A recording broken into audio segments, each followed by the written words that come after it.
आप देख रहे हैं 9 समाचार। मैं हूं Vivek. MS Dhoni the untold story. Cool captain Mahendra Singh Dhoni की कहानी जो पूरे देश को एक छोटे शहर से बड़े शहर और दुनिया में खुद का नाम बनाने को लेकर इंस्पायर करती है और बताती है कि छोटा बड़ा आज के वक्त में कुछ भी नहीं होता। अगर कुछ कर पाने का जज्बा है आपके अंदर तो आप कहीं से भी किसी भी शहर में कुछ भी नया कर सकते हैं।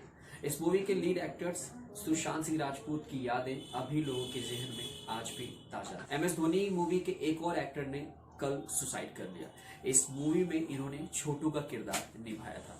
एमएस धोनी और केसरी जैसी फिल्मों में काम करने वाले एक्टर संदीप नाहर ने सोमवार को खुदकुशी कर ली। संदीप मुंबई के गोरेगांव स्थित अपने आवास पर मृत पाए गए। हालांकि अब तक यह साफ नहीं हो पाया है कि उन्होंने खुदकुशी कैसे की। उन्होंने मरने से पहले एक वीडियो भी सोशल मीडिया पर पोस्ट किया है। खुदकुशी की वजह अपनी पत्नी को बताया है। पुलिस ने केस दर्ज कर इस मामले की जांच शुरू कर दी है। आइए आपको दिखाते हैं वो वीडियो। हेलो नमस्कार, मैं हूँ संदीप नाहर। आप लोगों ने मुझे अपनी फिल्मों में देखा होगा। एमएस धोनी का अनटोल्ड स्टोरी फिल्म के अंदर जिसमें मैंने छोटे भैया किरदार निभाया था। और आज ये वीडियो बनाने का एक मेरा मकसद ये है। वैसे तो आपको सुन के बड़ा अजीब लगेगा कि मैं कैसी बातें कर रहा हूँ, बट लाइफ स्मूथ नहीं चल रही। लाइफ में काफ़ी सारे प्रॉब्लम्स हैं जो मैं मानता हूँ, लेकिन मैं आज मेंटली थोड़ा स्टेबल नहीं हूँ। स्टेबल इसलिए नहीं हूँ क्योंकि मेरी वाइफ कंचन शर्मा वो क्या रहा है, 1.5-2 साल से एक ट्रोमा से मैं निकल रहा हूँ और मैं उसको फेस भी कर रहा हूँ और उसको समझा के थक चुका हूँ काफ़ी चीज़ों को। वो एक ही पास्ट की बातें रिपीट करना, रोज़ लड़ना, 365 दिन में से मैं कह रहा हूँ 200 बार सुसाइड की बातें करना, मर जाऊंगी तुझे फंसा दूंगी, तेरा करियर स्पॉइल कर दूंगी, तेरे खानदान को फंसा दूंगी। तो ये सुन के मैं बहुत ही इरिटेट हो चुका हूँ। मैं उसको हर बात पॉइंट पे समझाता हूँ, कंचन देखो ये बात ऐसे नहीं ऐसे है, ऐसे नहीं ऐसे है, इस चीज़ को समझो। वो मेरी फैमिली को गालियाँ देती है, मेरी माँ से उतनी नफरत करती है, मेरे हर परिवार वाले को।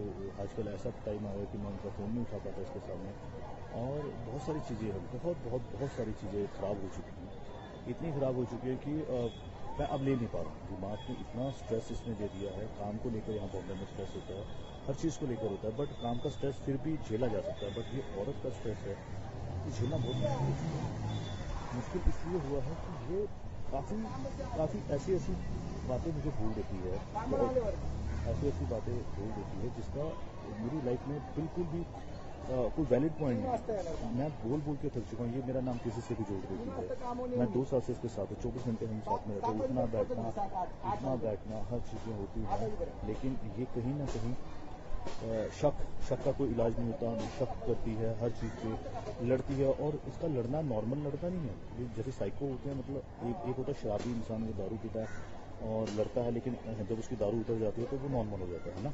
नॉर्मली ऐसा होता है, उसको गिल्टी फील भी होती है, उसको अपनी गलतियों का एहसास भी होता है। बट इसके केस में ऐसा है, अगर ये लड़ती है, उसको कोई बात बुरी लगती है तो वो उसके दिमाग में बैठ जाती है। बैठ इतने गंदे तरीके से जाती है, उसको निकालना बहुत मुश्किल होता है। ये कितनी रातें खराब कर देती है। इवन अभी जैन की बात है, जैन में ये घर से भाग गई थी, मैं रात को इसको ढूंढने गया था।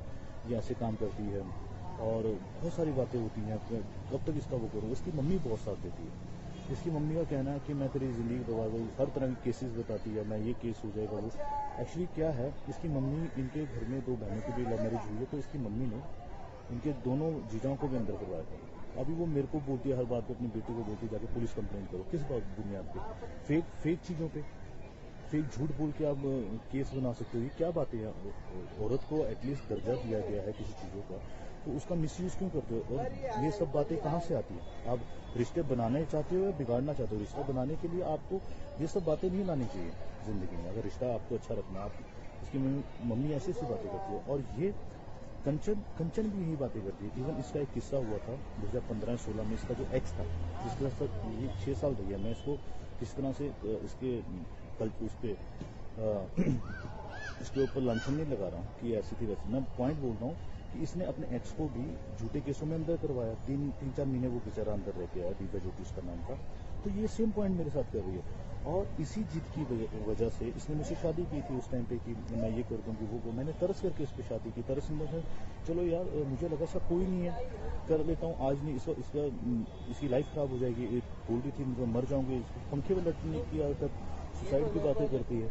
तो उस पॉइंट पे मैंने कर दी। फिर ये मेरे घर आई, ये 2019 की बात मैं बोल रहा हूँ, और उस टाइम पे हमारी बात हुई थी कि यार कि शादी हम कर रहे हैं बट घर में नहीं बताएंगे, अगर जमी तो चलाएंगे, नहीं जमी तो फिर अलग हो जाएंगे, है ना, किसी को इतना डिस्क्लोज नहीं करते। फिर वो हमारी नहीं बनी आपस में। तो फिर मैं कोरोना की वजह से घर गया था। जब कोरोना की वजह से मैं घर गया था तो उस टाइम पर इस लड़की ने मेरे घर पे आने की बात की। तो इसको उस टाइम मैरिज सर्टिफिकेट चाहिए था, तो मेरे घर वालों ने अच्छे से इसका वेलकम किया। घर पे आते ही ये वहाँ 5-6 बार क्लेश कर चुकी थी। घर आई 18 जून को आई थी, 18 जून को आई थी, और इसमें 5 दिन बाद ही, चूंकि उस टाइम कोरोना काल था, तो गवर्नमेंट ने भी बोला था कि आपके घर में अगर कोई बाहर से आता है बॉम्बे से तो आपको इन्फॉर्म करना पड़ेगा, SHO ने बोला था। तो हमने उस चीज़ को छुपाया था थोड़ा, भाई नहीं बताएंगे नहीं तो फिर पूरी फैमिली अंदर हो जाएगी। इतनी एक छोटी सी बात थी, बट इसको वो बात समझ में नहीं आई। मेरी भाभी ने बोला मेरी कजन सिस्टर है ना। तो इस बात पे भड़क गई, तेरी भाभी ने ये बोला कि मेरी कजन। अरे भाई सिंपल सी बात है, कोरोना का टाइम है और ये तुम्हारी हमारी आपस की बात है। लोगों को पता लगा तो बॉम्बे से आई है, वहाँ छोटे छोटे बच्चे, सबको अंदर कर देंगे उस टाइम। तो वैसे भी हमारे जो सरकारी हॉस्पिटल थे वो कोरोना के चक्कर में उन्होंने कोविड का हॉस्पिटल बनाया हुआ था और सबको वहाँ पे क्वारंटीन कर रहे थे उस टाइम पर। तो उसके बाद कुछ और छोटी छोटी चीज़ें हुई, जैसे कि हमारे घर में किन्नर आए, किन्नर बधाई लेने आए। तब ये लड़ी, चूँकि हमने उनको भेज दिया था, भेजने का एक कारण था। कारण ये था कि अगर हम किन्नरों को बधाई दे देते तो हमारे रिश्तेदार नाराज हो जाते। उनको लगता कि इनके घर में बहू आई, उन्होंने हमें नहीं बताया। मैंने कंचन को, उस टाइम हमारी शादी की रिसेप्शन पार्टी फिक्स हो गई थी 30 जुलाई को। तो हमने बोला कि आप 30 जुलाई के बाद आना, हम आपका वही जो बनता है वो देंगे। वो दिया भी, बट उस बात पे भी इसने क्लेश किया। बहुत सारी चीज़ें हैं, छोटी छोटी बातों पे क्लेश। ये बोलती मुझे घुमाने नहीं लेके जाते। अबे भाई कोरोना में बॉर्डर सील हुए गए, हिमाचल बॉर्डर सील है, पंजाब बॉर्डर सील है, कैसे लेके जा सकते हैं? ये बात इसको समझ में नहीं आ रही। ये बोलती जिनकी शादी होती है उनके पति उनको घुमाने लेकर जाते हैं। मैंने बोला भाई जिनकी शादी होती है उनके पति बेशक उनको घुमाने लेकर जाते हैं, बट उस टाइम पे कोरोना नहीं था। अभी कोरोना, अभी थोड़ा सब्र कर लो, बाद में चल लेंगे। ये बात उसको समझ में नहीं आ रही। तो हम आगे शॉर्टकट में बॉम्बे, क्योंकि वहाँ पे बड़े सुसाइड वाली बातें कर रही थी। मेरे घर वाले भी डर गए थे, उनको लगा कहीं ये लड़की की वजह से फैमिली पे कोई आफत उसे ना हो चुकी है। यूपी हजार, तो मैं इसको बॉम्बे ले आया था। बॉम्बे में आके भी इसका सेम वही ड्रामा। सर्टिफिकेट शादी का मिल गया, फिर भी इसको सेटिस्फेक्शन नहीं हो रही है, एक सिक्योरिटी नहीं मिल नहीं रही है, और हर जगह से मुझे टॉर्चर कर रही है। बस मैं एक बात बोलना चाहता हूँ इस वीडियो के माध्यम से, अगर मैं कोई गलत स्टेप उठाता हूँ लाइफ में क्या मेरा आजकल मेंटल पीस थोड़ा सही नहीं रहा, क्योंकि मैं रोज झगड़े नहीं ले सकता। सुबह उठो झगड़ा सेम बात पे, इस पर 1000 बात पहले बात हो चुकी है, लड़ाई हो चुकी है, उस पर फिर अगेन सुबह उठो, दोपहर को झगड़ा, रात को झगड़ के सो। तो मेरे में इतनी कैपेसिटी नहीं, मेरी एनर्जी लेवल इतना नहीं है कि मैं बार बार हर चीज़ों को क्लियर करता हूँ। इसको एक बार बोल के टेंशन ऐसा नहीं है, ऐसा बात खत्म हो जाती है। अभी कल रात की बात है, इसने इंस्टाग्राम पे सर्च किया। अब सर्च में कोई किसी का कोई चीज़ दिख जाती है तो उसमें मेरी क्या गलती है? किसी ने मुझे नहीं ब्लॉक किया तो भाई जब ब्लॉक नहीं किया है तो उसमें मेरी गलती नहीं हो सकती। तुम मुझे बोलो तुम्हें वो पसंद नहीं है, तुम ब्लॉक कर दो, मैं ब्लॉक कर दूंगा। मैंने ऑन द स्पॉट बिना सोचे ब्लॉक किया है। और ये कोई छोटी छोटी बात है, हम स्कूल के बच्चों वाली, मैं इसको बोलता हूँ कंचन स्कूल के बच्चे भी ऐसे नहीं लड़ते होंगे जैसे तुम मेरे साथ कर रही हो।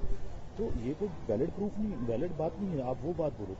हाँ, अगर तुम मुझे बोलती इसको ब्लॉक करो और मैं नहीं करता तब तुम लड़ने का मकसद बनाती हो ना। मैंने बोला कंचन अपना इंस्टाग्राम दिखाओ, अपना व्हाट्सएप दिखाओ, तुम्हारा एक्स का भी तो इसमें है ना फोटो, ये उसने तुझे ब्लॉक नहीं किया व्हाट्सएप पे, सिंपल सी बात है। कह रही मेरी उससे बात नहीं होती, तुम्हें पता है। तो मैंने बोला सेम यही चीज मैं कंचन तुम्हें बोल रहा हूँ कि मेरी भी कोई बात नहीं होती।